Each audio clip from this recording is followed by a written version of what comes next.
Hello everyone, back tuning into today's second video, doing GWV Sunday Round-Up for today's second video. So it's going to be your usual Sunday afternoon eclectic mix of this and that, looking at things like solar activity, sea surface temperature, anomalies, Arctic and North Atlantic oscillations, QBO, and weather for next week, 10 days and beyond. We'll be starting off bringing you up to date for all the latest information with Storm Freya. So, sit back and enjoy it. The GWV spring forecast has been released. The video is here on the homepage right now. Later on, it will be placed on the spring forecast page. There'll be a written summary goes with that as well. So you'll be able to watch the video on demand and read that written summary whenever you want from this evening on the spring forecast page. We'll have a little sneak peek for summer later on this afternoon, probably around 4 or 5 o'clock. The long range bandwagon will be rolling on now into the summer. Now we've finished with the spring updates. So that's just talking about all the things that we're going to be looking at through this season of summer 2019 updates. So there are a couple of long range models in there as well you'd have a look at. So that'll be released later on this afternoon. Right, we've got a lot to talk about, so let's get on with the GWV Sunday Round-Up. Starting off with the latest situation with Storm Freya. So this is the radar picture from the Weather Outlook. This massive rain that's across much of Ireland, England and Wales is Storm Freya. So this is the low pressure that's pushing in to the UK. The moment not giving too much in the way of wind. The problem at the moment is this heavy rain. But as the rain carries on pushing north, it's going to get a bit stuck across Northern Ireland, Southern Scotland, Northern England. The strongest winds then will come in behind the rain into the southwestern part of the country in particular. This is the latest wind gust forecast from the high-resolution arpeggio model, by the way, weatheroutlook.com with these charts. So check out Weather Outlook. I'll leave a link in the description at YouTube, and we linked this on the links page at GWV as well, of course. So this is the wind gust forecast for midday. So fairly light winds where we've got this heaviest and persistent, most persistent rain moving northwards across sort of central parts of the country. Still windy. That's left over from yesterday across northern Scotland, and winds picking up along the south coast and down in the southwest, 40-mile-an-hour gusts there. Look how the winds are forecast to strengthen through the course of this afternoon. So wind gusts going up to sort of 70 miles an hour around those western coasts of Wales and southwestern parts of England by 6 o'clock this evening. We're seeing gusts up to 70 miles an hour. Well inland, we're going at sort of 40-50 miles an hour gusts, which is a proper sort of gale, and those strong winds move inland then through the evening. So by the time you get through towards midnight, we're seeing gusts of wind around 50-60 miles an hour across much of central England, so going through Wales into the Midlands, into some parts of eastern England as well. Gusts like 60 miles an hour. That's enough to blow down trees and branches and bring power lines down. So a little bit disruptive there potentially this evening with these winds moving through central southern parts of England and Wales. Looks like it's backed away from the 80-mile-an-hour plus gusts that it was going for yesterday. But nevertheless, it's still a real blow that we've got here across many southwestern, western and southern parts of the country. It could well bring disruption with it. The winds ease into the early hours. Today's windy, yes, but the worst of winds move away into the North Sea. And tomorrow will be a breezy day. It'll be a blowy day, but it won't be anywhere near as windy as we've got, as we're going to have through the course of this afternoon and this evening. So the severe weather warnings are currently shaping up at the UK Met Office. So let's just zoom in on there so you can see the area that UK Met has a warning in force for. It's from 3 o'clock this afternoon to 6 o'clock tomorrow morning.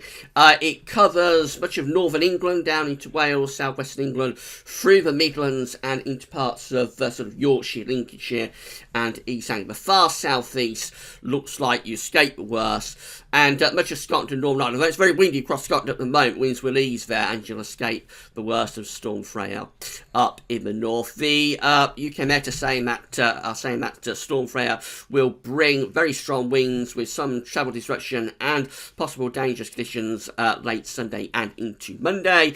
They're saying what to expect is injuries and dangerous life from flying debris being possible. Some damage to buildings and trees, such as tiles blown off roofs and fallen branches, could happen.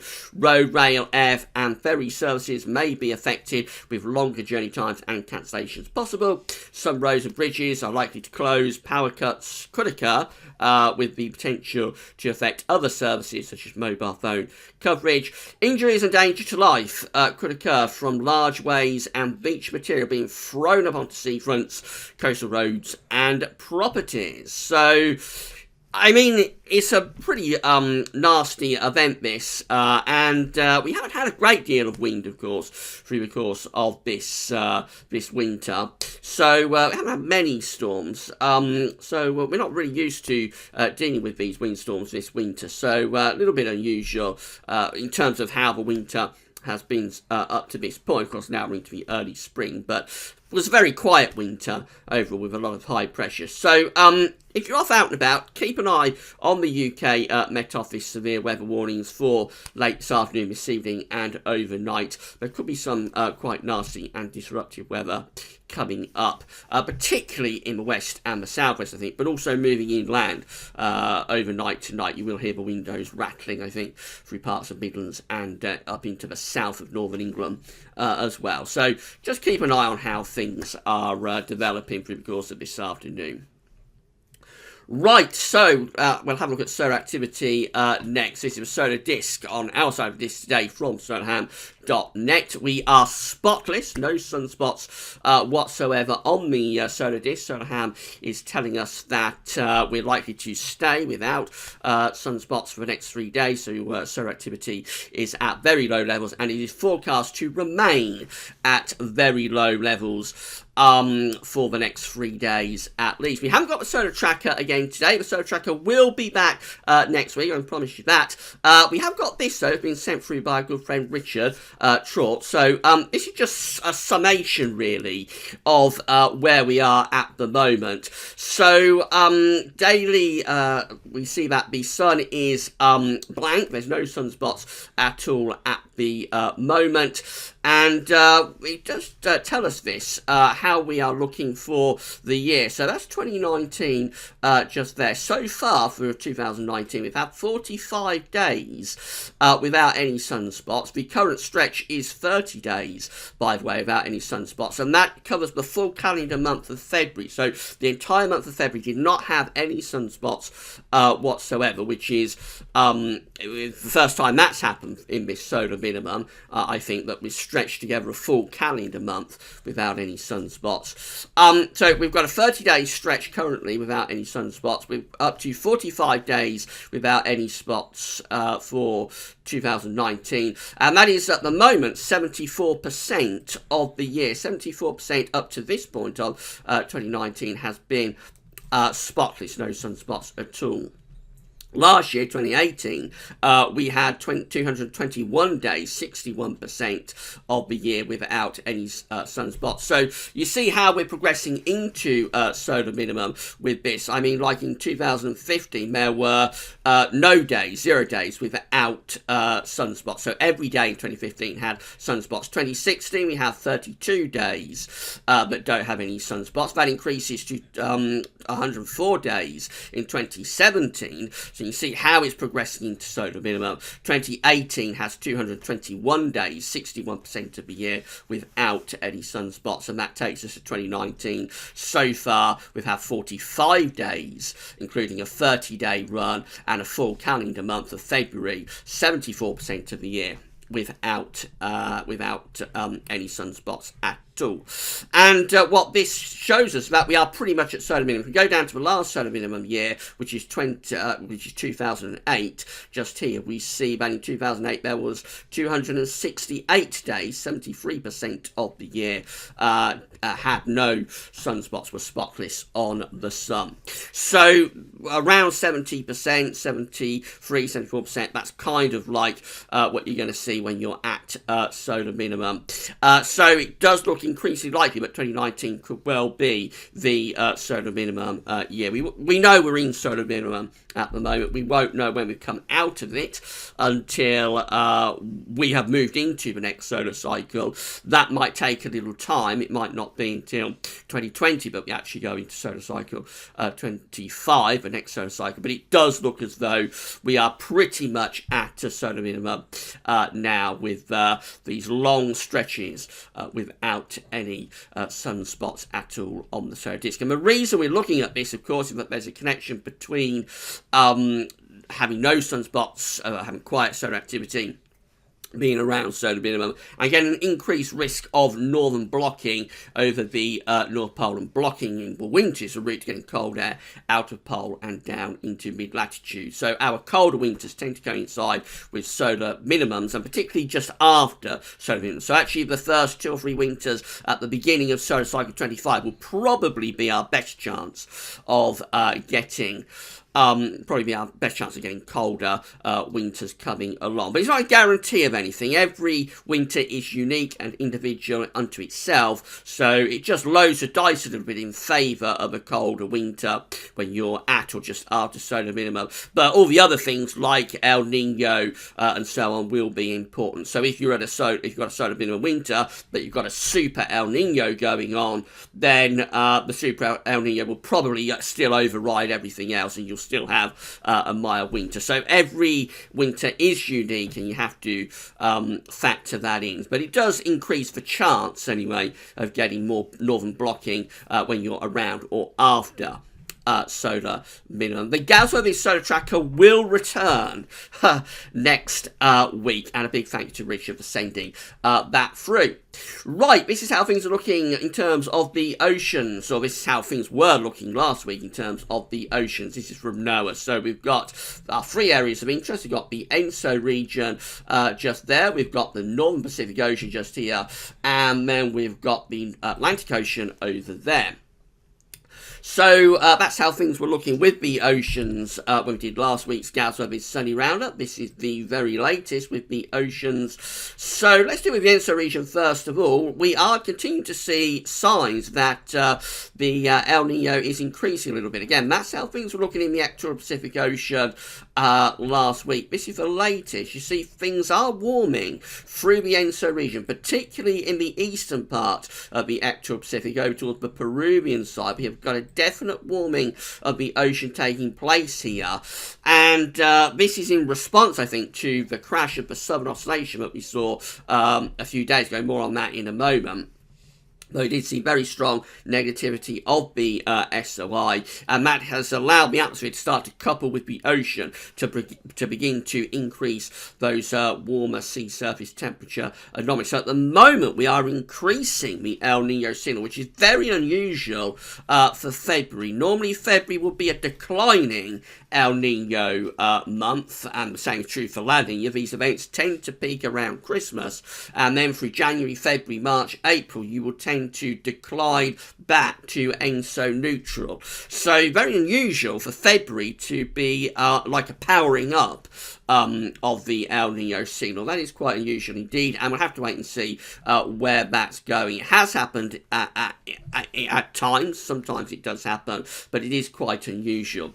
Going further north into the Northern Pacific Ocean, again, let's go back to last week. So there we go. That's how things looking in the Northern Pacific Ocean last week. This situation now, very little change. Quite cold on this sort of northwestern coast of America. That's probably largely in response to the cold weather that's digging in from Canada into North Pacific, northwestern and central parts of the States. In the Atlantic Ocean, again, not much difference from last week. Everything looking quite stable. Maybe going a little bit colder again to the south of Greenland. These cold average sea surface temperature anomalies just here possibly are getting a little bit colder again. So could that start to take us into a drop in the sea surface temperature anomalies in the North Atlantic as we're running through the spring and into the summer, similar to what we saw last year. Of course, we'll have to wait and see about that. But overall, things looking quite stable with the sea surface temperature anomalies in the North Atlantic and the North Pacific. The change really is in the ENSO region. So this is the SOI, this is Southern Oscillation Index from the Bureau of Meteorology in Australia.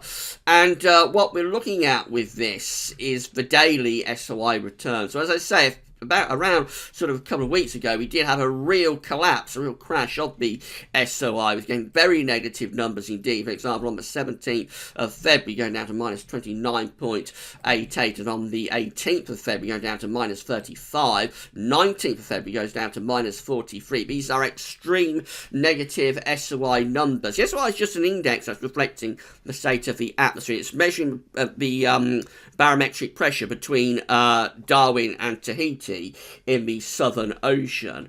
And when the SOI goes very negative, that tells you that the atmosphere has gone into a strong El Nino type state. It's interesting that our heat wave that we had at the end of February, in the final week or so of February, our heat wave coincided with this crash of the SOI. So although it's interesting, although this El Nino overall has been a very, very weak El Nino, barely even registering as an El Nino, I think what happened late in February is that the atmosphere did kind of like go into a very strong El Nino type setup. That's what's allowed this warm water to develop, or warmer water to develop in the equatorial Pacific Ocean.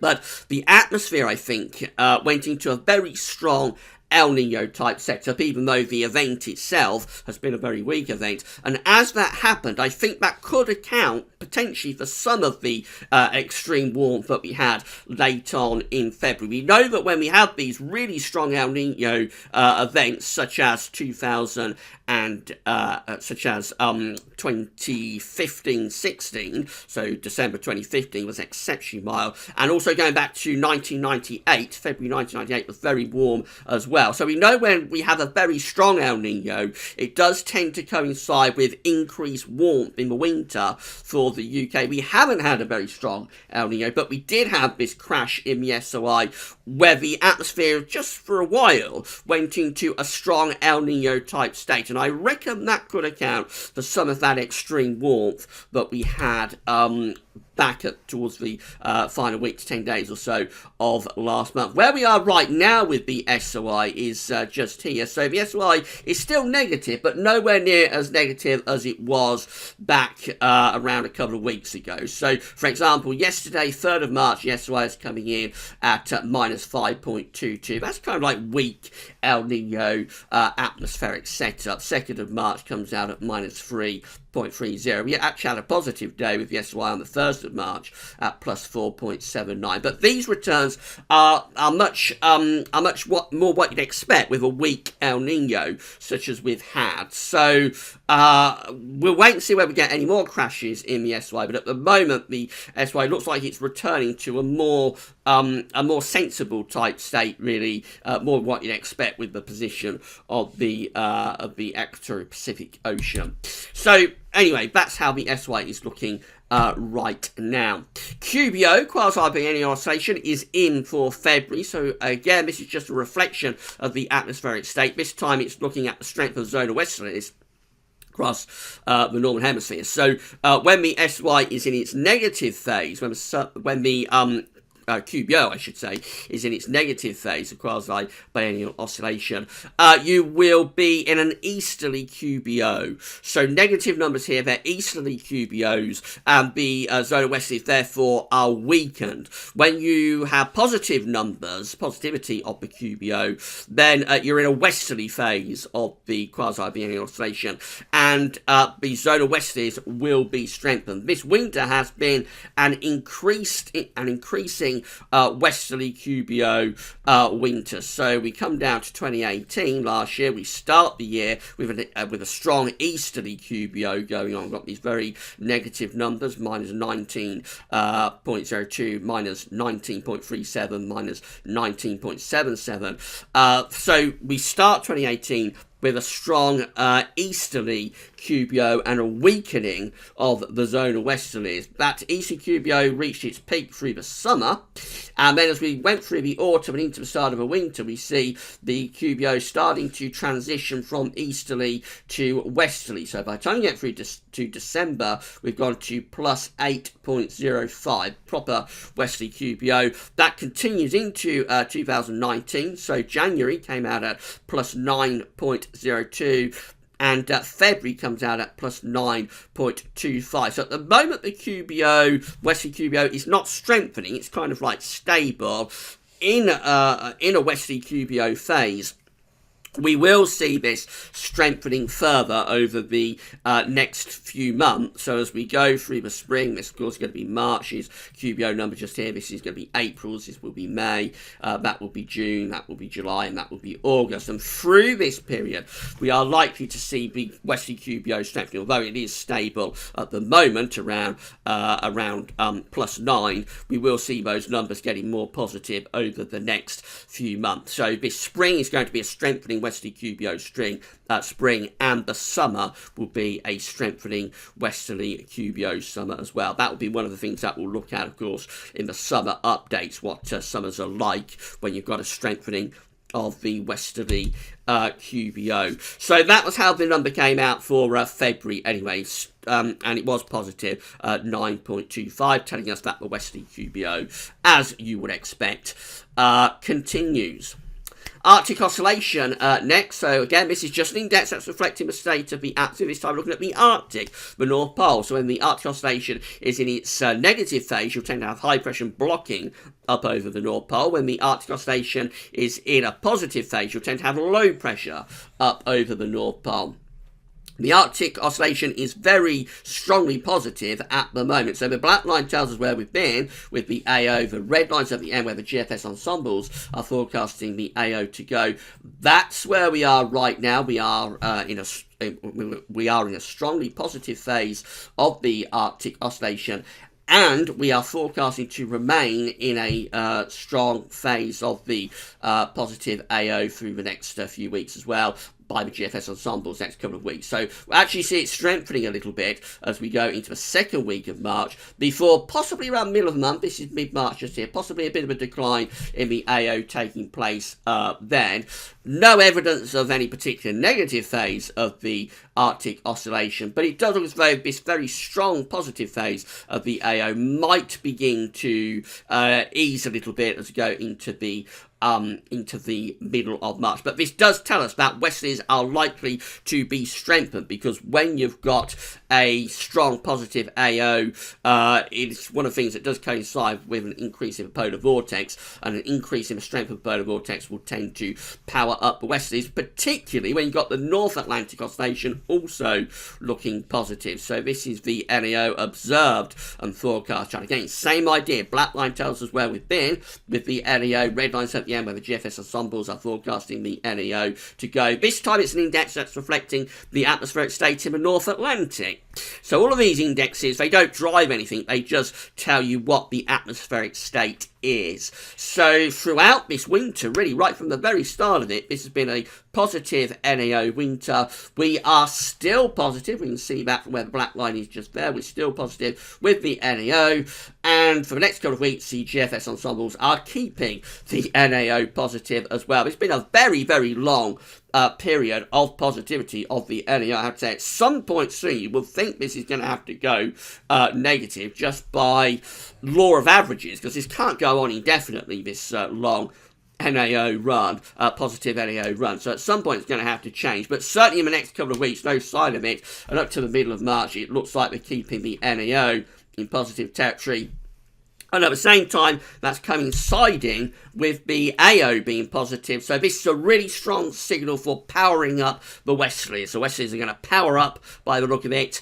And we're going to be in for a little bit of an Atlantic onslaught potentially through the first half of March, with lots of low pressure coming in off the Atlantic Ocean. And talking of that, let's get on with a little bit of forecasting. So we're going to have a look at the GFS upper air temperature and precipitation ensembles. Looking at Barrow in Furness today, another suggested location for this part of the video. If you'd like to see your local town or city featured in the videos, I don't think we get down to village level, but certainly we can show you your local town or city. If you would like to see your local town or city featured in this part of the video, then do let me know either through the comments at GWV or at YouTube, or you can email gwv@gmail.com, or ask on social media, and we'll add you to the list and we'll feature your location in the videos.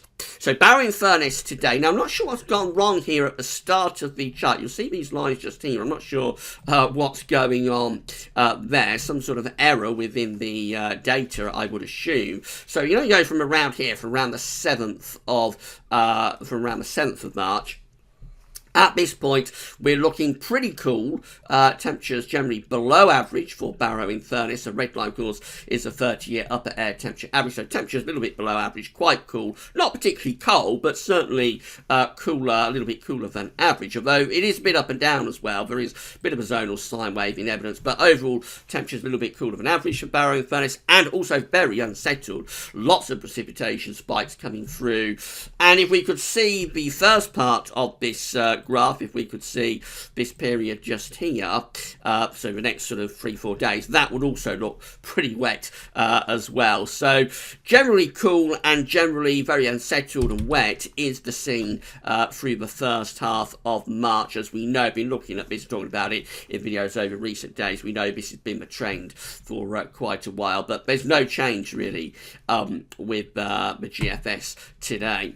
Temperature anomalies from the 3rd through to the 11th of March, a little bit cooler than average for the north, still holding up a little bit milder than average down across England and Wales, which may be a surprise given the ensemble graph that we see there is below average really for the upper air temperatures. But it might be that we're getting some relatively mild nights coming through, because when you're in an unsettled spell, obviously daytime temperatures can be a bit depressed. You've got bands of rain moving through, but if you've got these bands of rain and strong winds pushing through at night, then it will hold the temperatures up at night. You won't get frost. And so at this time of year, if you're in an Atlantic driven spell of weather, even if the upper air temperatures are quite cool, the surface temperatures will probably still be a bit above average due to relatively mild nights. I suspect that's what's going on there. Notice Scandinavia is going colder. Other parts of Europe still looking significantly milder than average. Precipitation anomalies from the 3rd to the 11th of March.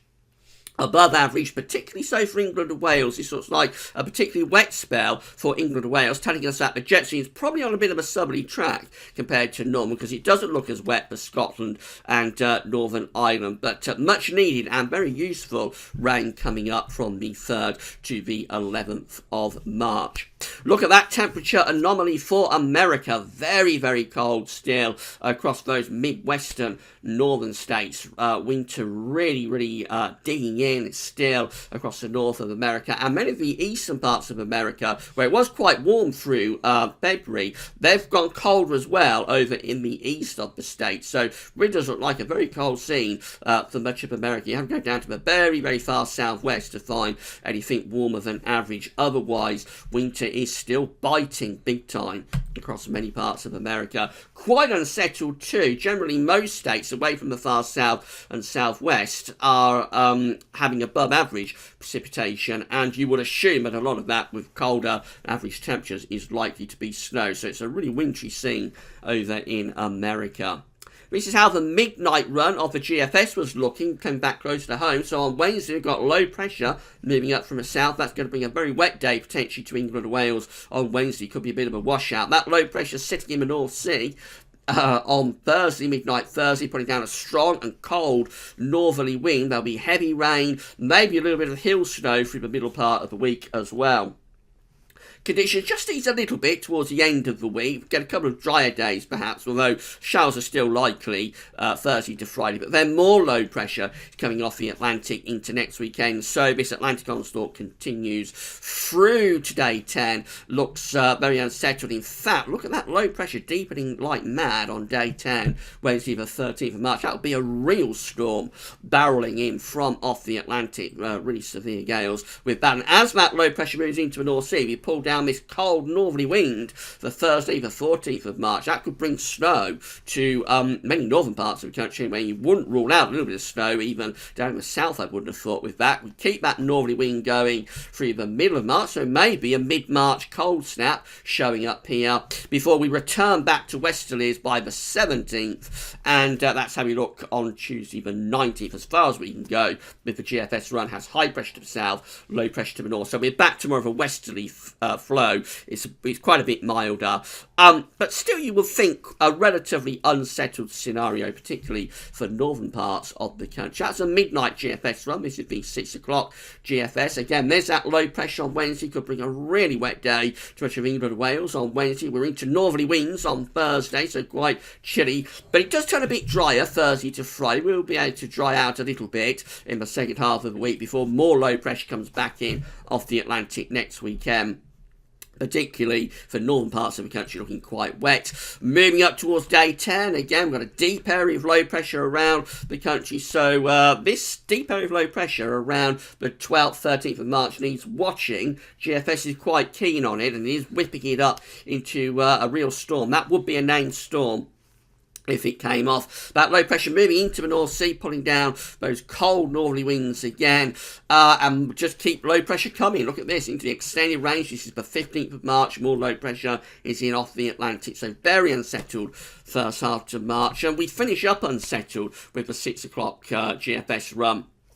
As far as we can go is Tuesday the 19th of March, and still low pressure is piling in from off the Atlantic. So this would be a very wet March, of course, if it came off like that, because there's lots of rain bands moving through the country. The parallel GFS 6 o'clock run is looking like this. So again, there's that low pressure on Wednesday, could bring a very wet day to much of the country through the middle of the week. That low pressure clears out of the way, but it's only replaced by more low pressure next weekend, so we keep low pressure coming from off the Atlantic. Showers or longer spells of rain. Nasty little low there around the 11th of March. That's bringing a real gale to Ireland.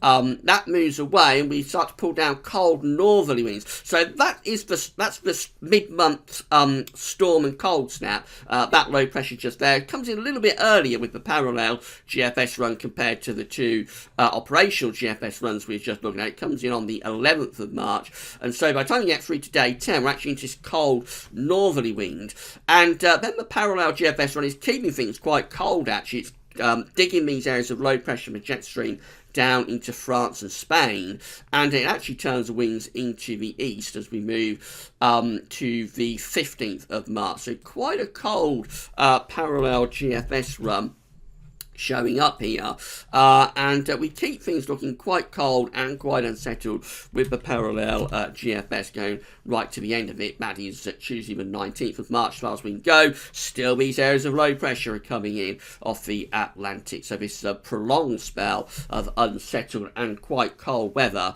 that is setting up here. And there will be snow risks at times, particularly but not exclusively to the north. ECMWF, again, we've got that low pressure on Wednesday, bringing us soaking through the middle of the week. That low pressure clears out of way. We do get a couple of drier days Thursday and Friday, but we're back to more low pressure into next weekend. And they just keep coming really into the extended range of the ECM. That's how things look at day 10. So again, a deep area of low pressure, not deeming it quite as much as the GFS operationals and parallel run are, but nevertheless it's quite a big area of low pressure out to our west. It will bring further heavy rain and strong winds as we get to day 10, which is the 13th of March. These are the options that are on the table within the ECM ensembles via the Icelandic Met Office through postage stamps. So again, we're looking unsettled. Day 10 is the 13th of March. We've got 19 members of the ECM ensembles with low pressure over the country, and we're bringing in this westerly wind. We've got another 18 with low pressure over to the east of the country, so they're very unsettled. The only difference is that they're a bit colder, but bring wind in from the northwest. And then we've got 14, including the operational run, the one we're just looking at, and the control ECM run, that have low pressure kind of like over into the north of the country, and they're bringing in those westerly winds. Whichever scenario we take, it's looking very, very unsettled at day 10. 2 weeks away, which is the 18th of March. These are the options within the ECL ensemble. So there's 20 with low pressure up to our north. So they're still unsettled, bringing the jet stream through like that. They are raising heights a little bit, though, to the south by the look of it. There's another 20 that has a low pressure further north, lifting it out towards Greenland and Iceland and raising the heights a bit down to the southwest. So those are milder, and they're pushing the jet stream a bit further northwards as well. And then we've got 11 that are just very unsettled. The trough is in over the top of the UK. The jet stream's in that sort of position. So they're the most unsettled ones in 2 weeks' time, 18th of March, these 11 just here. But these 40, because we've got 20 there and 20 there, those 40, they are suggesting that we might, as we get towards kind of like 18th of March, we might start to see heights beginning to rise to our south, some high pressure starting to build to our south and east. Possibly just the first signs that the unsettled spell is beginning to run out of steam a little bit. But of course, it's 2 weeks away. It's a very, very long way out. Finally, the CFS V2. So these are 500 millibar heights broken down into week periods. The first week period will take us from the 3rd to the 9th of March. Below average heights over and to the north of the country. We look very unsettled, bring the jet stream through like that. So, I mean, the coming week is going to be Atlantic-driven, Atlantic onslaught, really, with lots of low pressure and very unsettled conditions, and that goes on into week 2. This is the 10th to the 16th of March. Again, low pressure below average heights over to the north of the country. There's a westerly jet stream coming across the Atlantic into the UK. So the next couple of weeks, Atlantic onslaught. There's going to be lots of wet weather, much needed rain will be occurring in the next 2 weeks. It's rather cool as well because we are bringing the air in from the North Atlantic, so it's certainly not mild, rather cool and very unsettled in the next couple of weeks. But a change for week 3, this is the 17th to the 23rd of March. We start to raise heights to our southwest.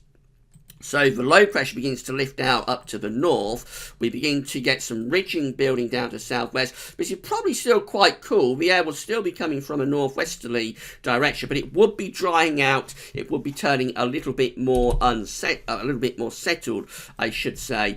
And by the time we get through to week 4, we're actually under an area of high pressure. So this is the 24th to the 30th of March. Spring returns with a large area of high pressure then centred over the top of the UK. So the CFS wants to have a very unsettled first half to March, but then it wants to bring in more high pressure for the second half of March. And actually the CFS then extends that into April. So this is the 700 millibar height anomaly for April. At the moment, we're looking at a big area of above average heights, high pressure over and to the north of the country. So that'll be a very settled April and probably reasonably warm as well. We would be bringing in easterly, southeasterly winds. It would depend on the exact origins of the air mass as to whether it's a mild wind or a cool wind, but I suspect that will probably shift the air more sort of south of east, and I think we would be in for a reasonably mild and dry April if that came off. Temperature anomalies from the CFS for April,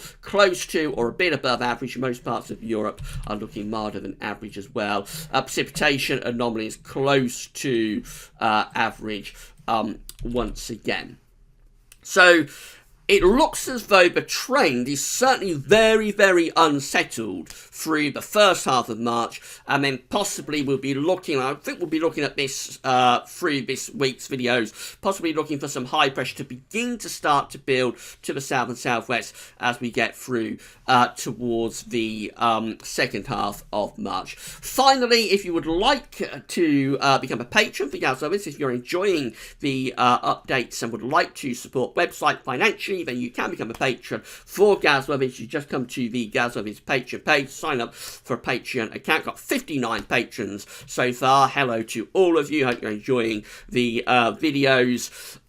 So just sign up for a Patreon account. You can give an ongoing monthly donation to Gaz Service. You will become a patron for Gaz Service by doing that. It can be anything from $1 a month upwards. It doesn't have to be a large amount of money, but you become a patron for Gaz Service. You'll get a shout out in the videos. We'll say thank you very much. Alternatively, you can give a one-off donation via PayPal, the Gaz Service PayPal page. This is it. So you just come here, sign into your PayPal account, and then you can send a one-off donation through to Gaz Weathers. And by doing that, you are helping us to fund the website. You're helping us to fund what we're doing. So a big thank you to all of the patrons and all of the donors. For Gaz Weathers, right, it's been very extended Gaz Weathers Sunday Roundup. Hope you found it interesting and informative. Don't forget to check out the spring forecast. That video will be placed on the spring forecast page with a written summary later on. And coming up in a couple of hours, we're going to have the little sneak peek for the summer of 2019. So have a look at that if you would like to. But at nearly 40 minutes, that's all for now, and thanks for watching.